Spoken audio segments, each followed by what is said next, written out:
Deleted Sessions, July 9th, 1977. July 10th, 1977. Good evening. A few remarks. When you are picked, noted in NYC, seized by fanatics, you must be doing something right. I have said I have no human rancor.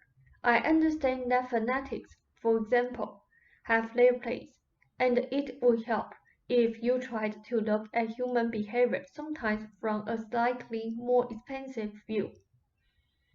Fanatics certainly serve a purpose, and actually they help maintain overall equilibrium of society by serving as examples to others, who often have some of the same beliefs but are of a less explosive nature.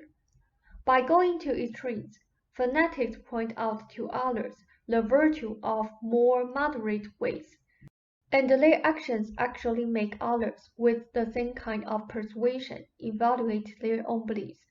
I realize the impracticality of asking anyone in physical life to bear no human rancor. It is futile. On the other hand, when you look at your fellows, try to see them as they are in all respects, as you would, say, a group of individual animals.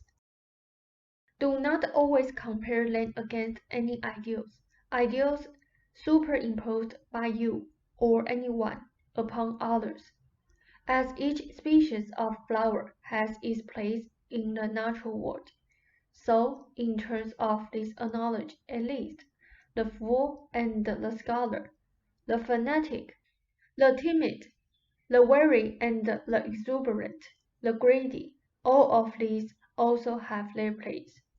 People act as they do for their own reasons, yet each person also is to one extent or another an example of certain kinds of characteristics. Give us a moment.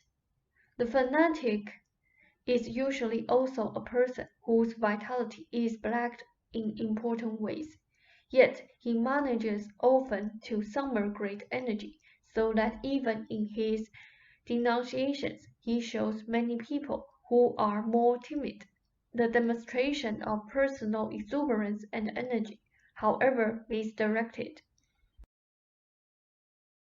The affair is insignificant, except that you understand certain issues. Though the fanatic may make much noise in the world, he is actually isolated from all of the world's ideas except his own.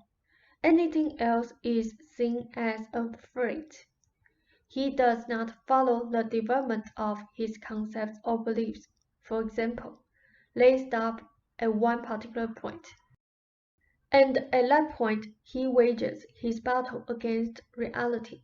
He fears that the admission of one defeat or error of judgment will bring his world crumbling about him. The varying and various fanatical groups, such as, for example, the anti-homosexual Florida contingent, are in a way quite natural and necessary in your country.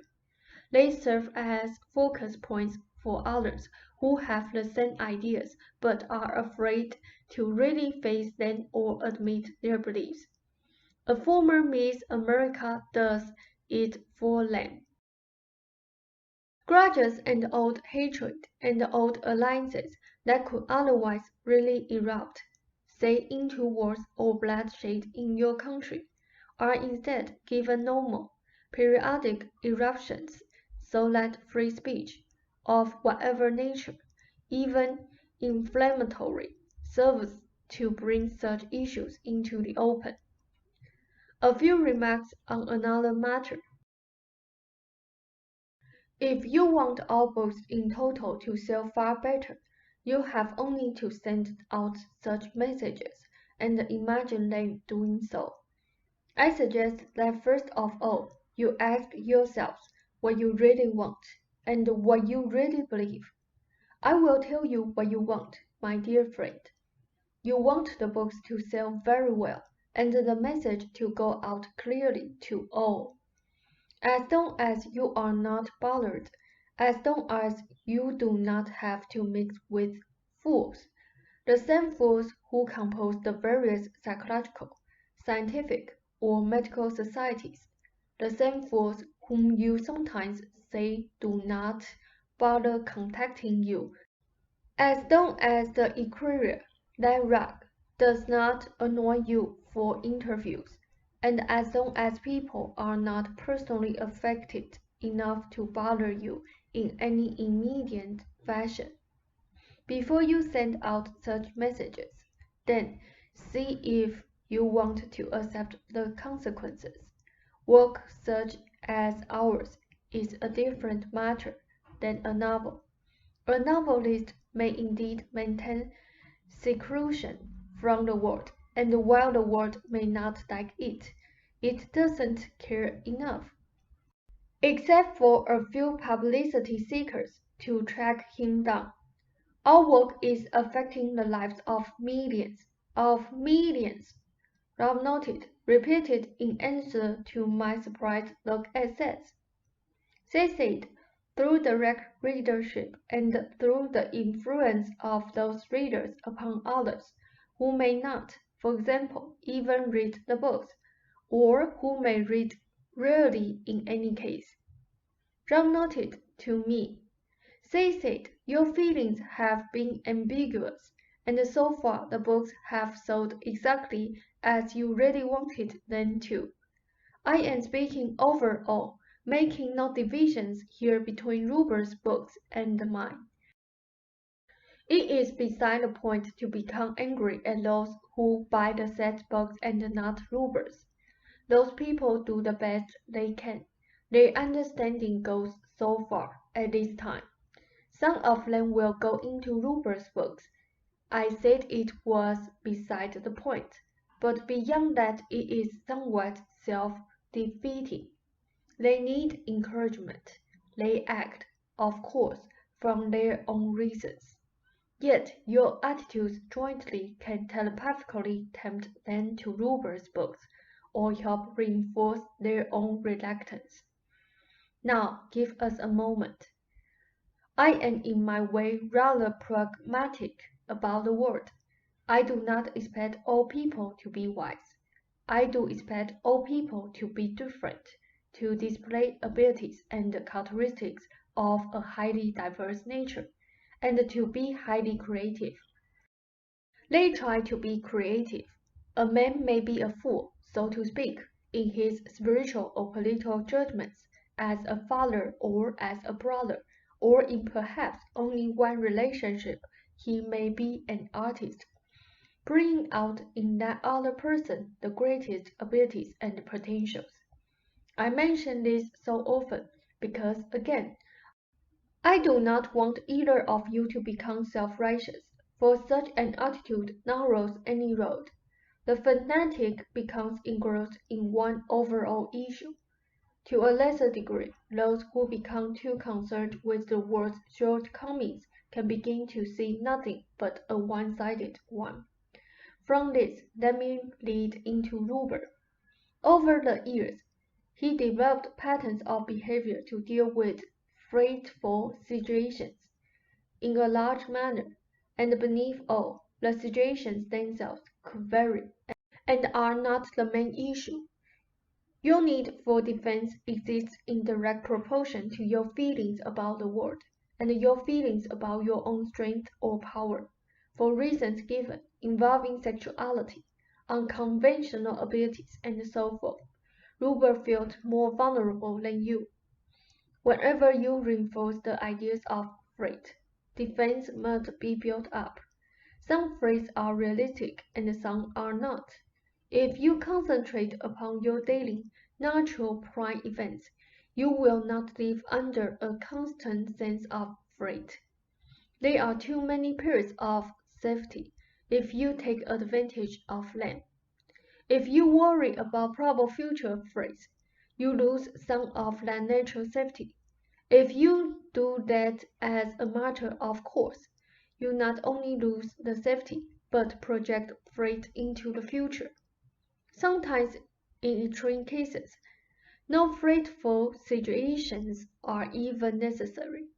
To some extent or another, with the beliefs of your society, people react in just that fashion and have physical ailments or mental anxieties of one kind or another.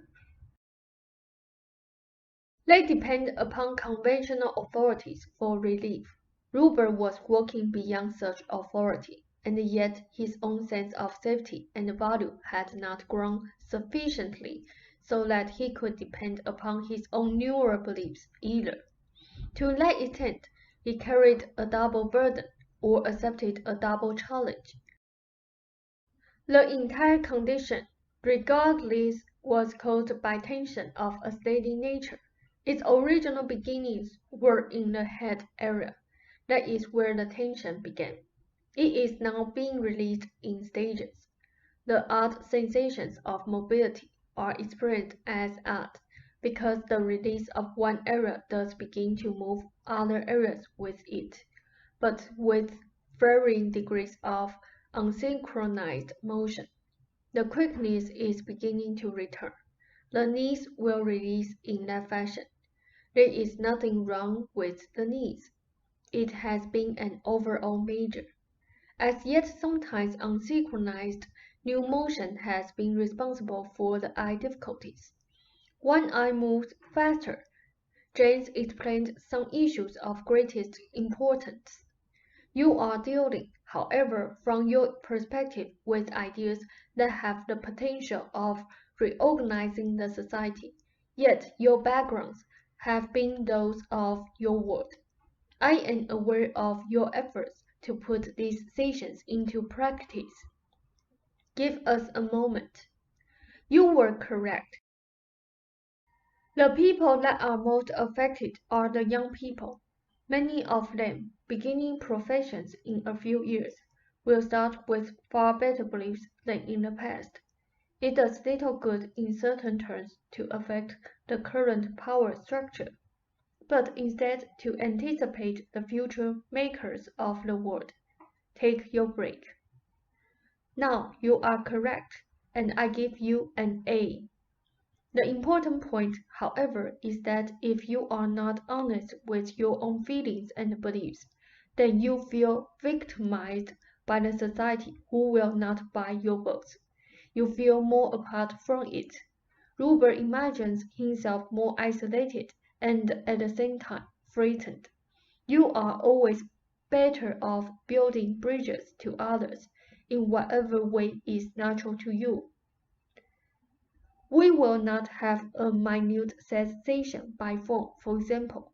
You are connected through spiritual, biological, nature web works with all of your fellows through the reality of the nature world, regardless of cultural, political, or religious frameworks. I understand that you can feel annoyed by guests. You should not realistically feel frightened by them. You can feel irritated, angry at times even, but if you feel frightened, your feelings are based upon beliefs of an over-exaggerated kind. It is simply a matter of discrimination. Rob noted to me, "Say it, for all of your complaints, if you will forgive me, you have exactly what you want from Prentice. They are distant from you. You do not want them breathing down your neck. You might find yourselves amazingly uncomfortable, despite what you think your reaction would be. If Prentice suddenly began initiating publicity ad campaigns, like the woman who was suddenly appalled at her recovery, Rob noted, from Hodgkin's disease. Say said, you might find yourself suddenly faced with your own reluctance. They have done you one important service that should not be overlooked. They understood you to be reticent. They did not try to turn you into performance. They are not, indeed, a greedy house. They are not really the greatest business-oriented house, either, but houses would have exerted pressures upon you that would far outstrip or outweigh any disadvantages coming from practice. Psychics, loosely speaking, are expected to play the game, and with publishers. In a way, practice had the good sense to leave you alone. Their distribution, however, is excellent, and their name is good. They gave you a steady market, and that is what you wanted. I am not saying there is not room for improvement, but I would like the picture to be seen in a more realistic light. We will have a session tomorrow. I like Rupert's habit now of inserting his day's summary in the record, where you can both keep track of it. Keep up your concentration upon my suggestions, so that nothing important is allowed to slide. Ralph asked, "Can I ask a question?" Seth said, "You certainly may." Ralph said, "Well, supposing we did concentrate upon increased sales, and did more publicity work on radio and television, for instance, wouldn't these things increase Jane's feeling of vulnerability? Here she has the symptoms as a kind of protection, so I am wondering about our reactions if we took steps that would put us more in the public eye, left us open to more criticism as well as praise. For instance, how might she react under the new circumstances?" Seth said, "The feelings of safety will come as these sessions are followed. The Jane's manuscript will also help. That progression will be what allows your feelings about the books to change, and not the other way around. Give us a moment. Your feelings about the books will only change as your joint feelings about the world and your fellows change. So then there will be no problem. Do you follow me?" Rob said, "Yes." Seth said, "End of session. A fond good evening." Rob said, "Good night, Seth."